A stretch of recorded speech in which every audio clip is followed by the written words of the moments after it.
Dobar dan i dobrodošli.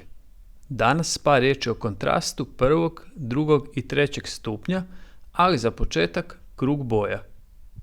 U sredini kruga nalazi se oblik trokuta koji tvore tri osnovne ili primarne boje. To su crvena, plava i žuta. Miješanjem dvije osnovne boje nastaje izvedena ili sekundarna boja. Iz crvene i žute nastaje narančasta, iz plave i crvene nastaje ljubičasta i miješanjem plave i žute nastaje zelena. I sad te boje pod navodnicima prenesemo u vanjski dio kruga. Znači to je ista žuta, ista narančasta, ista crvena. Ostalo je još nekoliko praznih mjesta. Na primjer, vidimo prostor između ljubičaste i crvene. Miješanjem ljubičaste i crvene nastaje crvena ljubičasta. Ta prazna mjesta su za tercijarne boje. Mogli bi reći da su to boje trećeg stupnja ili trećeg reda. Tercijarna boja nastaje spojem jedne osnovne i jedne izvedene boje. Malo ćemo ponoviti. Tri osnovne ili primarne boje, crvena, žuta, plava, tri izvedene ili sekundarne boje, zelena, ljubičasta, narančasta. Izvedena boja je spoj dvije osnovne boje. I na kraju imamo 6 tercijarnih boja. Ako u svojim likovnim radovima kombiniramo osnovne boje, to možemo nazvati kontrastom prvog reda. To je najjači kontrast, kad koristimo čiste osnovne boje. Ako koristimo izvedene boje, to možemo nazvati kontrastom drugog reda. Takav kontrast je malo manje izrazit od onog prvog reda. I ako koristimo tercijarne boje, to je kontrast trećeg reda koji je malo manje intenzivan od kontrasta prvog i drugog reda. Idemo sad pogledati kako bi te kontraste mogli primijeniti u praksi. I za početak, jednostavna skica. Zamislimo da je ovo naš list papira. Možemo ga okrenuti vodoravno ili okomito. Povučem nekoliko linija koje će predstavljati žice. Na prvoj žici su 3 ptice, na drugoj također 3, a na dnu su 2 žice koje se dodiruju i na svakoj su opet po 3. Zašto baš 3, pa opet 3, pa onda 6?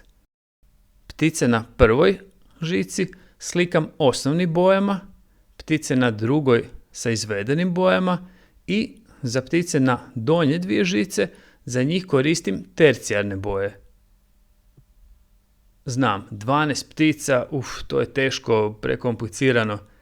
Gledajmo kako jednostavno skicirati. Jedan manji krug, jedan malo veći ovalni oblik, jedan mali trokutić za kljun i jedan veći i duži za rep i imamo skicu.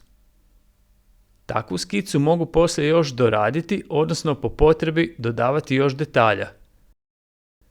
U ovom slučaju previše detalja nam u biti nije ni potrebno.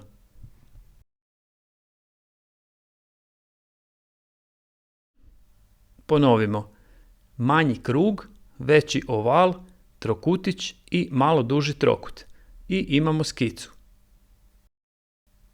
Sada je vrijeme za boje i kistove. Za početak svaku pticu slikam jednom bojom.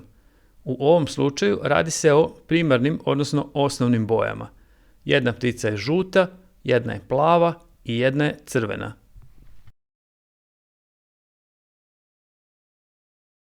Za sljedeće ptice koristim sekundarne, odnosno izvedene boje. Jedna ptica je narančasta, jedna je ljubičasta i jedna je zelena. Za početak, neka jedna ptica bude slikana jednom bojom, ali bilo bi zanimljivije da na kraju ptice ne ostanu u jednoj boji, već da iskoristimo priliku da vidimo malo taj kontrast prvog, drugog i trećeg reda, odnosno stupnja. Bilo bi idealno kad bi za cijeli taj rad koristili samo 3 osnovne boje i miješanjem dobijali sve druge. I naravno, probajmo zapamtiti koje su to osnovne, koje su sekundarne i koje su tercijarne boje.